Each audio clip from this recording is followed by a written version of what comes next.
What if everything you thought you knew about one of the most infamous murders in history was a lie? Jack the Ripper, the mysterious serial killer whose identity has long remained a mystery. Don't miss out on the shocking truths behind Jack the Ripper. Good evening. Thank you for having me. So the name of the murderer, which has always been known, the name is Aaron Kosminski. Stay tuned for the chilling details. The streets of London have witnessed unspeakable horrors, crimes of passion, cold-blooded murders, and elusive killers. In this series, we will delve into the most notorious crimes and mysterious figures in history. Stories of men and women who killed, the police who hunted them, and the victims who were left behind. From the archives of Scotland Yard to the dark alleys of history, we uncover the chilling truth behind the legend. Tonight, we begin the dark history of our streets, where one name has echoed for over a century: Jack the Ripper. The first murders, August 31, 1888. The city of London, bustling with traffic, industry, and the ceaseless hum of life, carried on like any other day. Newspapers, the lifeblood of Victorian society, were packed with gossip, scandal, and crime, a form of entertainment, a window into the underbelly of the city. On this day, one story caught the eye of a few sharp editors. A grisly murder had occurred in East London. The police were baffled. Little did they know that this tragedy would mark the beginning of a series of brutal killings that would terrify a city. For most, the story was buried in the back pages, a mere curiosity. But the murder of a woman in the East End was only the beginning. Over the next 2 months, an anonymous killer would leave behind the bodies of 4 more women, and in the process would cement his place in history as Jack the Ripper. The police were helpless. The public was horrified. This 2-part episode unravels the dark tale of those fateful weeks, the women who were killed, the mysterious murderer, and the tragic deaths that became the stuff of legend. Media and murder. The murders began to gain widespread attention, but they weren't merely covered. They were sensationalized. The newspapers of the time, still finding their voice in an era of rapid industrialization and technological change, saw an opportunity. Sensational headlines, lurid details, and a rising public hunger for scandal turned the Jack the Ripper case into a media frenzy. By 1888, journalism was booming. With advances in technology and a booming readership, newspapers were no longer just for the educated elite. The mass working class and lower middle class were devouring the stories, hungry for news about the latest murders, scandals, and crimes. With literacy rates soaring, the press had become a powerful force, able to shape public opinion and in many ways manipulate the fears of the populace. The Palmal Gazette had already made waves with its investigative work on prostitution and social issues. However, the murders in Whitechapel were a different beast entirely.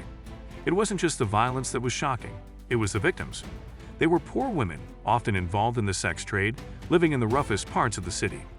As the killings mounted, the public's attitudes toward the victims were often dismissive, seeing them as morally inferior. In the eyes of the press, their deaths were inevitable, an afterthought in the larger moral panic about the state of London streets. A land of shadows, Whitechapel, where the murders took place, was a notorious district. Its reputation as a den of crime, vice, and moral decay was well established. A veritable abyss in the heart of the city, Whitechapel was overcrowded, with over 800 people living in a single acre. The poverty was suffocating, with immigrants from Eastern Europe and Ireland, forming a volatile mix of social tensions. Crime was rampant, and the streets were often dark, the gaslight flickering weakly against the overwhelming shadows of the district. In this bleak setting, the killer found his victims. The first woman, Polly Nichols, was discovered lying in a gateway in Bucks Row. Her body, mangled and mutilated, was evidence of a savage brutality unlike anything the East End had seen before. The killer was efficient. The cuts were deep and purposeful. The wounds left behind weren't merely signs of murder. They were symbols of something darker, something terrifying. This was just the beginning. The victims. To truly understand the horrors of these murders, we must look at the victims, not just as nameless casualties of violence, but as women whose lives were marked by struggle, poverty, and desperation. Polly Nichols was born to a blacksmith and had once been married with children. Her life, like so many others in Whitechapel, had taken a tragic turn. Her marriage had fallen apart. Her children were taken from her, and she turned to drink to ease the pain. The world had abandoned her, and in the darkness of Whitechapel, she found herself alone. The night she was murdered, Polly had been rejected from a lodging house because she had no money. Left to wander the streets, she was killed, her body discarded like trash. Annie Chapman's life was equally tragic. Born into a respectable family, Annie had once been married to a coachman and had aspirations of a comfortable life. But tragedy struck early with the death of her children and the loss of her husband. Annie descended into alcoholism, and by the time of her death, she was penniless, living in the darkest corners of Whitechapel. Her body was discovered with more than just violence. Her intestines had been severed, and her uterus removed. The brutal nature of her murder would later fuel rumors of the killer's connection to the medical profession, further darkening the mystery. The media and the myth of Jack the Ripper. As the murders continued, so did the sensationalism. The newspapers, hungry for new details, speculated endlessly about the identity of the killer. The press painted a picture of a faceless monster, someone lurking in the shadows, a symbol of evil itself. Every new murder ratcheted up the hysteria.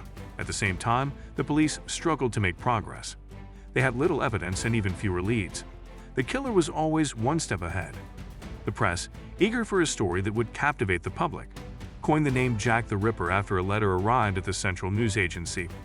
It was signed "Yours truly, Jack the Ripper," and mocked the police for their failures. In the hands of the press, Jack the Ripper became more than just a killer. He became a symbol, a myth, a figure shrouded in mystery and fear. Panic strikes. On September 30, 1888, Jack the Ripper struck again. This time, 2 women were murdered in quick succession, just an hour apart. The press exploded with stories of the double event, and panic gripped the streets of Whitechapel.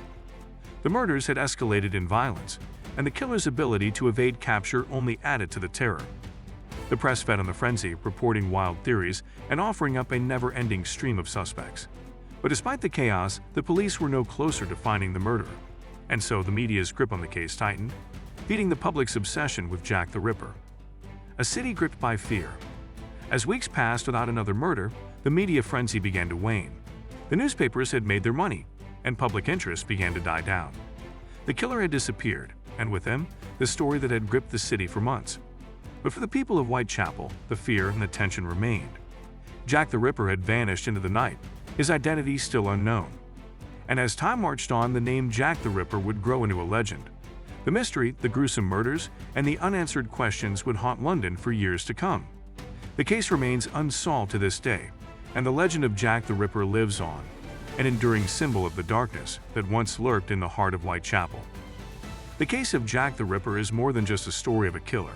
It is a story of a society on the brink, of a city gripped by fear, and of victims whose lives were overshadowed by their untimely deaths. It is a story that continues to fascinate and horrify us, a dark chapter in history that remains unresolved. Don't let the truth slip away. Dive deeper into the mystery with our next video, the tragic story of the West Memphis 3. Subscribe now and be the first to uncover what's really happening. The legend of Jack the Ripper speaks to a deeper truth, the darkness that resides not just in the streets of Whitechapel, but within all of us. It is a story of violence, of mystery, and of the enduring human fascination with the unknown. The search for answers continues, but one thing is certain: the legacy of Jack the Ripper will never fade.